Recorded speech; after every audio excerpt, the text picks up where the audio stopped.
Hello dear students, in this video we are going to learn about the turbidity test. In the last video we have discussed about the three tests, the temperature test, odor and taste test, and one more test is color test. And in this video let us learn about the turbidity test. What is meant by turbidity? First of all, turbidity is nothing but the which adds the color to the water. That color is due to the might be suspended particles or the colloidal particles, but the turbidity due to the colloidal matter present in the water is the cause. And then that might be of a clay or microorganisms or some of the silt, which is very fine microparticles. And what is meant by turbidity? Turbidity, it is a measure of resistance of the water to the passage of the light through it. When you pass the light through it, then it has to show the resistance. That particular property we call it as the resistance or the turbidity. Resistance to the light or the turbidity of the water. And then we have to estimate how we can able to estimate the turbidity. We can estimate again is the standard suspension of a siliceous material such as Fuller's earth, or otherwise the silica scale. What is this silica scale? Means based on the standardization by photometric means. That means we are going to prepare the silica and then the standard, and then if we pass the light through it and how much resistance it's going to show on the silica based. That is what are the units for that? Parts of the suspended matter per million parts of the water by weight is called the ppm, parts per million. 1 ppm is equal to 1 milligram per liter. Then what is the standard units for the turbidity? The turbidity produced by 1 part of the pulled earth in a million parts of the distilled water, or otherwise in other words we can able to say the turbidity is produced by 1 milligram of silica in 1 liter of distilled water is the unit of turbidity. That means 1 milligram of silica, if you add 1 liter of the distilled water, that you can call it as a unit of the turbidity. What is the permissible limits? The permissible limits for the domestic purpose is 5 to 10 ppm. Then we can able to use for the domestic purpose. And how to measure this? Measurement depends of the turbidity. Measurement of the turbidity depends on based on the visual method, because the color we can able to identify with the eye. That's what based on the visual method we can able to do. But it is going to change by the person to person, because perception of the person the visibility is going to change. And based on the direct method, that is measuring or otherwise from the reading of any of the instrument which can able to show the turbidity. And how the turbidity meters are designed? The turbidity meters are designed based on the light source, maybe of the lamp or the candle or any other source of the light, and some compartments, sample compartments along with the optical parts. If you whatever the optical the sample along with the because intensity, it has to reflect the light depending on that, and device for the measurement of the light. We can able to measure the light, then that is also intensity of the light we are going to take. That's why light source and the sample of the sample compartment along with the optical parts, and device which is going to calibrate or otherwise measure the light intensity. Then let us see what are the different methods of the turbidity are there. The methods of measurement methods are turbidity rod, Jackson's turbidity meter, Bailey's turbidity meter, self-reading turbidity meter, Hilley's turbidity meter, nepheliometer. Then let us see what is one by one.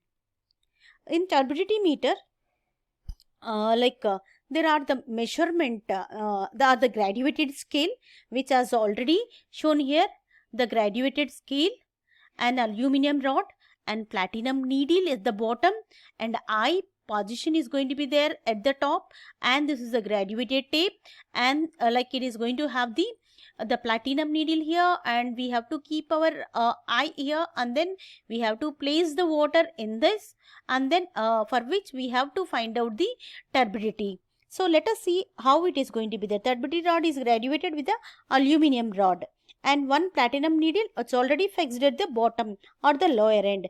Eyepiece is placed at the upper end. Eyepiece is placed at the upper end, and it indicates the position. That's what the position where we have to keep our eye. Keeping eye constantly at whatever is the marked here, we have to keep the eye over there, and we have to watch the needle. We have to watch the platinum needle from the top position, and then if you are and the rod, we have to immerse in the water. Then go on, immerse the rod in the water and look constantly on the platinum needle. Constantly we have to watch the platinum. Just whatever the needle just disappears from our eye view, then due to why it will disappear, that is due to the turbidity, because depth is increasing, we can't able to see at the end. Then wherever we are stopping, that is going to the on the graduations, whatever it is marked, that is the turbidity of the particular water. That's how we are going to measure. Let us see by using the Jackson's turbidity meter how we can able to measure the turbidity. This is the Jackson's turbidity meter. So based on the light, we already discussed, based on the light, there is a light over here and it's a stand and reflects the light here, and this is the steel tube which is going to have the sample, and this is a graduated glass tube. Our eye is going to be here, and then this is about the purely based on the laboratory we have to keep. And when we are going to use this Jackson's turbidity meter, when we are having the turbidity like a greater than 25 ppm, and then preferably if it is greater than 50 ppm, then we will be using the Jackson's turbidity meter, because it's a costly equipment. That's what it is mentioned. And the precisely if it is greater than or more turbidity is there, we can able to measure it properly. Then how to measure? Let us see the measuring of that. Like it's going to have the standard metal container as already mentioned. Then what we are supposed to do, the candle, we have to lead the candle what is placed in the stand, and take the water sample, go on pour the water in the steel tube continuously, whatever the graduated and whatever the image that comes from the flame, it's going to be the standard, and through it is going to pass through it, and then the level of the water in the glass tube is gradually will be increasing, because we have to pour it, and the image when it stops view for us, or otherwise it ceases to for the vision. If it is not, then whatever the height of the water column, it is here, that is going to give, that provides it's a measure of the turbidity of the water. If length of the light longer the light path, whatever the longer the light path, that means we can able to view the more depth, then the turbidity level is very less. If shorter the depth, then the turbidity level is like a higher turbidity it is going to have. So it's oppositely inversely proportional. If length of the visibility is long, then turbidity is less. Visibility is short, then turbidity is high. Then we can see either the light path, if it is of 21.5 centimeters, then it gives the 100 JTU. J is nothing but the Jackson's turbidity units. And if the light path is of 10.8 centimeters, then it is going to be 200. That's what as the distance is less, then it is of the 200 JTU. You call it as a JTU units, J turbidity units. 100 JTU is equal to 1 ppm.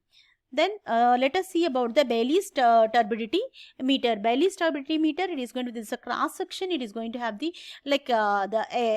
sectional view. It is going to have the two glass tubes here and side by side, and this is the lamp is placed. It's going to, this is the reflector, and there is a cobalt glass here, and an opal glass is there. It's a comparison will be done here in this. Then according to the comparison, we will be getting the turbidity of the given sample. Let us see here. This is what here the block diagram in the previous slide we have seen. This is the like a 3D image. This is the two standard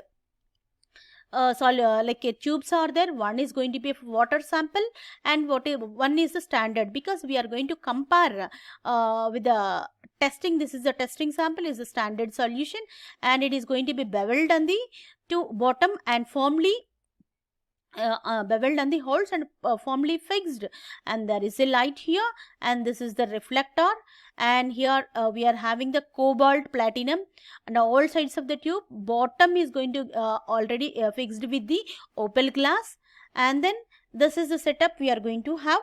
And if the when we will be using the Bailey's turbidity meter, when the turbidity is very low, that is below 5 ppm or 5 units, then we are going to use the Bailey's turbidity meter to give precisely, because very lower rates if you want to give depending on the application, then it's going to then we will be using this Bailey's turbidity meter. It gives the very accurate values, and it consists of a iron box, as I already mentioned, and which is going to have the two tubes, and the bulb is going to work at this bulb is going to work at the 250 watts, and reflector is placed. One tube already I have mentioned, it is with the standard solution, other with the water sample. Both are firmly held. Then how it is going to work? Then what we will be giving basically the surrounding plates, whatever the cobalt plates are there, these cobalt plates are going to give, all sides are there, it is going to give the blue color, like a whatever it casts the blue color, whereas the opal glass, whatever it is there at the bottom, it's going to give the white. So we are going to give the standard solution, and this one, the reflection, then entirely it is going to give the same color, and then that is going to be of that. If it is differing, we have to change the standard solution and then fill it, and then once again compare. We have to adjust like that differently, and then finally we are going to get the turbidity. So the turbidity is expressed in the ppm, or otherwise we can call it as the Bailey's turbidity units. Both are equal, there is no change, whereas in the previous in the JTU, 100 JTUs are the 1 ppm. And in the next video we'll see about the other turbidity meters, like self-reading, and then to the nepheliometers. Thank you. If you are having any doubts, let us discuss in the next class. Thank you.